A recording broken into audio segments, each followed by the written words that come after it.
জি, আজকে আমাদের 5টি আপিল শুনানি হবে টোটাল।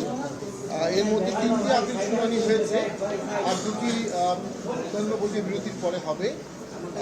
এর মধ্যে মোহাম্মদ জাহাঙ্গীর আলম, সুনামগঞ্জ 5, ওনার ভূমিকর বকেয়া ছিল দীর্ঘদিন ধরেই, এই জন্য মাননীয় ট্রাইব্যুনাল এটা গ্রহণ করেনি। আমরা আরপিওর একটি সেকশনের ব্যাখ্যা চাচ্ছিলাম, যেখানে ভূমিকরের বকেয়া সুস্পষ্টভাবে বলা নেই, অন্যান্য সেবা বলা আছে। আমাদের বিশ্বাস উচ্চ আদালতে উনি ন্যায় বিচার পাবেন। এস.এম. আব্দুল মান্নান, মানিকগঞ্জ 4, উনি একটি কোম্পানির ব্যক্তিগত জিম্মাদার ছিলেন, প্রিন্সিপাল বড়োয়ার না। ব্যক্তিগত বড়োয়ার থাকার কারণে ওনার সিআইবিতে নাম ছিলেন। আমরা অনেক এক্সটেন্সিভ হিয়ারিং করেছি, ট্রাইব্যুনালও এনসিএস হিয়ারিং করেছে, কিন্তু ট্রাইব্যুনাল একটা ভিউ নিয়েছে যে জিম্মাদার হলেও তিনি বকেয়া পাওনাদার হবেন, জেলাদার হবেন। ওনার আপিলটাও ট্রাইব্যুনাল আজকে নামঞ্জুর করেছে। মোহাম্মদ মামনুর রহিম, ওনার একটা খুব বিব্রতকর পরিস্থিতি হয়েছিলেন। উনি পল্লী বিদ্যুতের গ্রাহক না, কিন্তু ওনাকে বকেয়া দেখিয়ে ওনার মনোনয়নটা বাতিল হয়ে গিয়েছিল। তো আজকে যখন আমরা দেখালাম উনি পল্লী বিদ্যুতের গ্রাহক না, মাননীয় ট্রাইব্যুনাল ওনার আপিলটা মঞ্জুর করেছেন। তো এখন পর্যন্ত আমাদের প্রথম দিনে প্রায় 12টি, পরের দিন 6টি এবং আজকে একটি, এখন পর্যন্ত 19টি আপিল আমাদের মঞ্জুর হয়েছে। 19 জন প্রার্থীতা পেয়েছেন। আমার দৃঢ় বিশ্বাস আজকে আলোচনা জবাব পাবেন। এই প্রেক্ষাপটে আমি বলতে চাই, ট্রাইব্যুনাল ন্যায় বিচারের জন্য সর্বোচ্চ চেষ্টা করছে। আইনের বাইরে তারা কোনো কাজ করছে না এবং সকলের ক্ষেত্রেই সমানভাবে আইনটাকে প্রয়োগ করছে। যেখানে তারা কঠোর, সবার ক্ষেত্রেই কঠোর; যেখানে তারা লিনিয়েন্ট, সবার ক্ষেত্রেই লিনিয়েন্ট। আমি আবার একটি বিষয় বলতে চাই, জাতীয় পার্টির বগুড়ার পার্টি অফিসে এখনও তালা ঝুলন্ত আছে।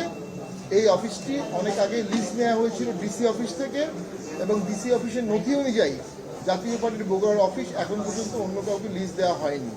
জাতীয় পার্টি এটার এখন পর্যন্ত আইনগত দখলের অধিকারী, কিন্তু জুলাই যোদ্ধা নামে ব্যানারে কিছু দুষ্কৃতকারী, এদিকে অনিবন্ধিত সংগঠন, আমরা জানি না এর কোনো সেন্ট্রাল নেক্সাস আছে কি না।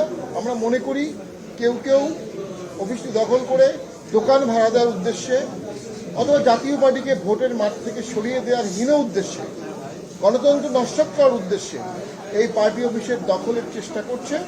সেখানে তারা তালা লাগিয়ে দিয়েছে এবং তারা সেখানে একটা ব্যানার ঝুলিয়েছে হ্যানা ভোটের জন্য। আমরা মনে করি গণভোট অবশ্যই একটি সম্মানিত বিষয়, কিন্তু কারো পার্টি অফিস দখল করে সেখানে গণভোটের ব্যানার লাগিয়ে গণভোটের বিষয়টিকে চাপিয়ে দেওয়ার একটা চেষ্টা করা হচ্ছে। যদি জুলাই যোদ্ধা নামে কোনো কেন্দ্রীয় সংগঠন থেকে থাকে, তাদের ইমিডিয়েটলি উচিত বগুড়া এই বিষয়ে তদন্ত করে দুষ্কৃতকারীদের বহিষ্কার করে দেওয়া। নির্বাচন কমিশনের উচিত তফসিল পিরিয়ডে এই মুহূর্তে যে কোনো মূল্যে এই অফিসটি আমাদের খুলে দেওয়া। আমরা মনে করি এই একটি ঘটনা, an act of injustice is threat to justice anywhere everywhere in the world. এই একটি ঘটনার জন্য পুরো নির্বাচন ব্যবস্থাও কলুষিত হয়ে যেতে পারে। সমস্ত জেলা অফিসে থেকে আমাদের উপর চাপ আসছে।